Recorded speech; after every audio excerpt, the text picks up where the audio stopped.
Monday, September 1st, 1941. In Russia, the German forces coming from Norway and encroaching upon Leningrad reach the southern shores of Lake Ladoga. They take the left bank of River Neva, which flows from the lake to the Gulf of Finland, and block the city from the north, completely isolating it from the rest of the Soviet Union, except for the vessels crossing the lake.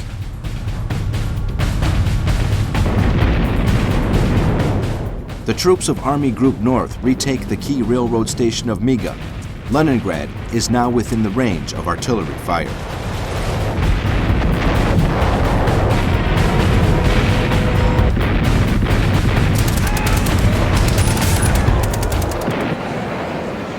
In the south of Kiev, the Soviet troops of the Southeastern Front attempt once again to wade through River Dnieper and occupy its right bank, but they are pushed back by the Germans.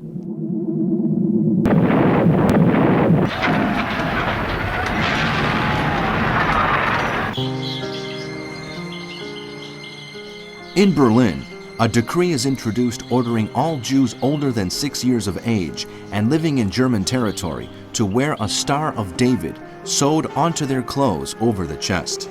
The gay and gypsy communities are forced to wear a triangular shape. The United States government announces that the Atlantic Fleet will patrol the Strait of Denmark with 2 heavy cruisers and 4 destroyers. In the Battle of Britain, the airplanes of the Luftwaffe bomb the port of Hull. The RAF incursions over German territory target the cities of Cologne and Essen.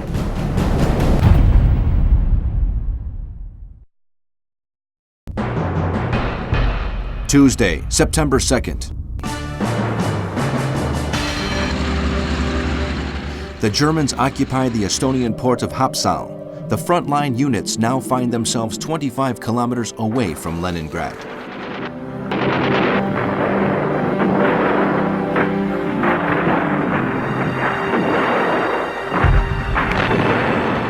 In the south, the 11th Army commanded by General Erich von Manstein in a lightning offensive over River Dnieper carries out the largest river crossing of the war and marches towards the Crimean Peninsula.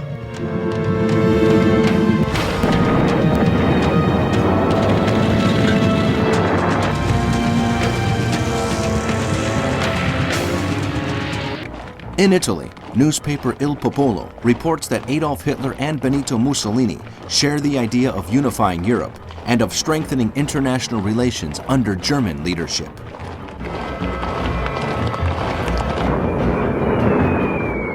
The British aviation bombs Berlin, the Germans Newcastle.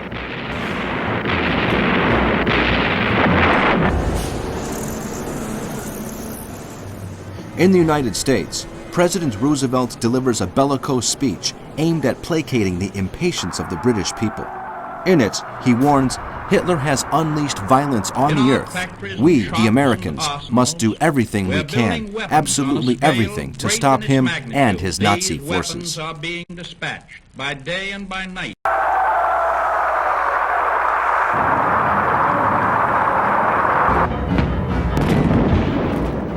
In North Africa, the port of Tobruk, Libya, endures an attack from Rommel's artillery, and the Suez Canal is virtually blocked by bombs of the German airplanes.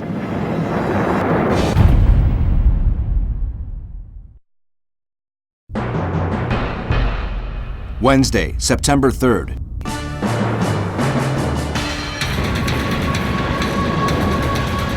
On the Russian front, Army Group South in the Battle of Kiev launches a double pincer offensive to encircle the Soviets.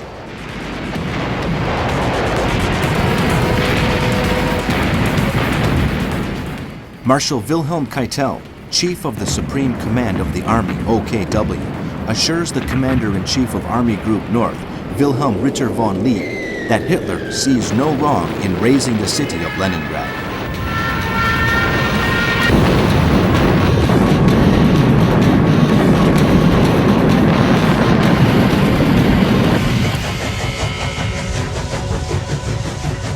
In Auschwitz, Poland, the SS carry out tests with gas Zyklon B, hydrogen cyanide in chambers with 600 Soviet prisoners of war.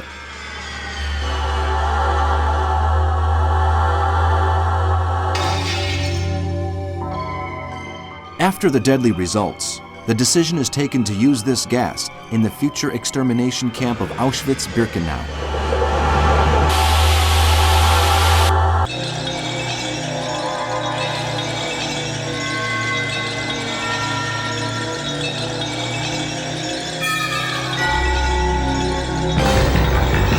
In Norway, British aircraft carrier Victorious attacks with little success the German facilities at Tromsø.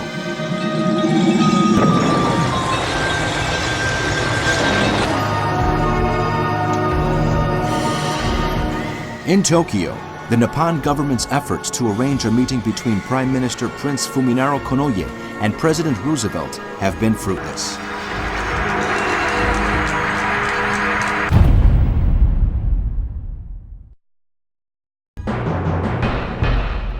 Thursday, September 4th.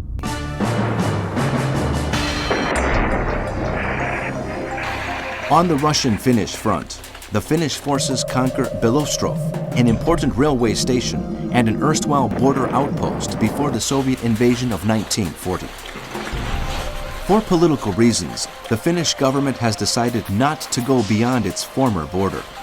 General Alfred Jodl, chief of the High Staff of the Wehrmacht and Hitler's strategic advisor, visits Marshal Karl Mannerheim, commander-in-chief of the Finnish armed forces, to persuade him to continue advancing, but he refuses to do so.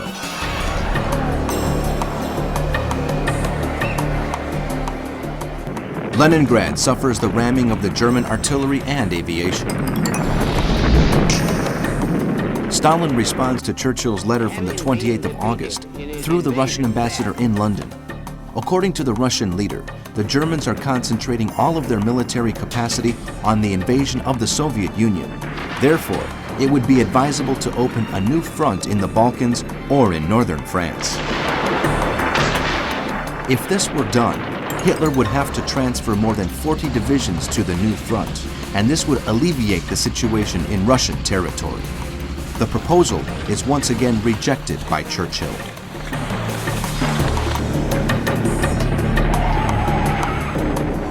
In the North Atlantic, the German submarine U-652 attacks the American destroyer USS Greer in Icelandic waters while it escorted a convoy. After receiving the news, President Roosevelt declares, "From now on, if a German or Italian war vessel enters our national defense waters, they will be voluntarily putting themselves at risk."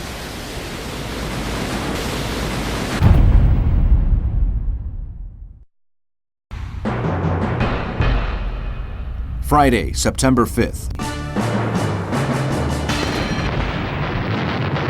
Leningrad endures the unremitting fire of the German artillery.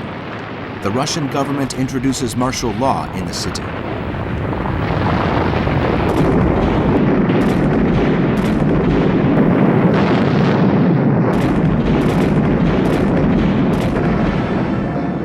Estonia has been fully occupied by troops from the German Army Group North.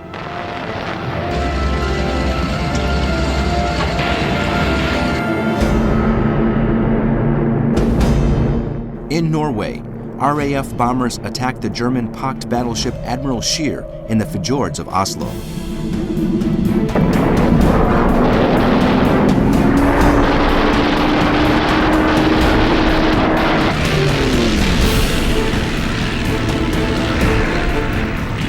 In the Mediterranean, air combats take place over the Strait of Sicily and the island of Malta between British and Italian planes.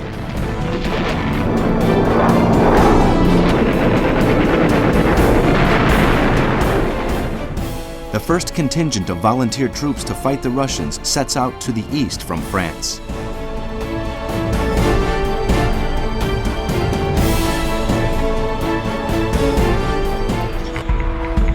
In the Middle East, a court in Baghdad, Iraq, sentences to death Rashid Ali al-Kalani, along with several members from his government and army that have escaped. In Syria, the British release French General Henri Fernand Dents in an exchange of prisoners.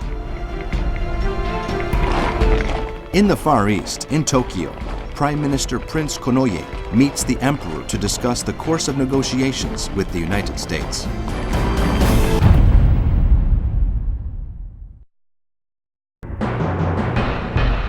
Saturday, September 6th.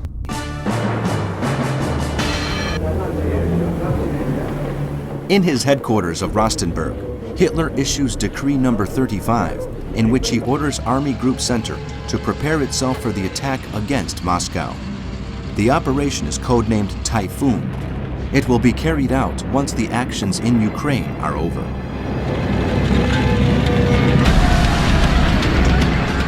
In one of the most important counterattacks since the start of the war, the Soviet troops recover the city of Yelna. The American freighter Steel Seafarer, which is sailing towards Egypt, is sunk by a German plane in the Red Sea, south of Suez. The oil embargo introduced against Japan by the Americans is forcing some Nippon leaders to consider attacking American and British possessions in the Pacific. Prime Minister Konoye is doubtful about the prospects of starting the war in October in case a diplomatic agreement is not reached with the Americans. For his part, the American ambassador in Tokyo, Joseph C. Grew, warns the White House that if the conciliatory offers of the Japanese Prime Minister are not considered, he could be overthrown by a military coup. But Roosevelt rejects to meet with Prince Konoye until Japan returns the territories conquered in China and guarantees that they will not attack Russia. The negotiations between both countries are being directed by Admiral Kishiaburo Nomura, Special Ambassador, and the Ambassador in Washington, Saburo Kurusu, and Secretary of State Cordell Hull.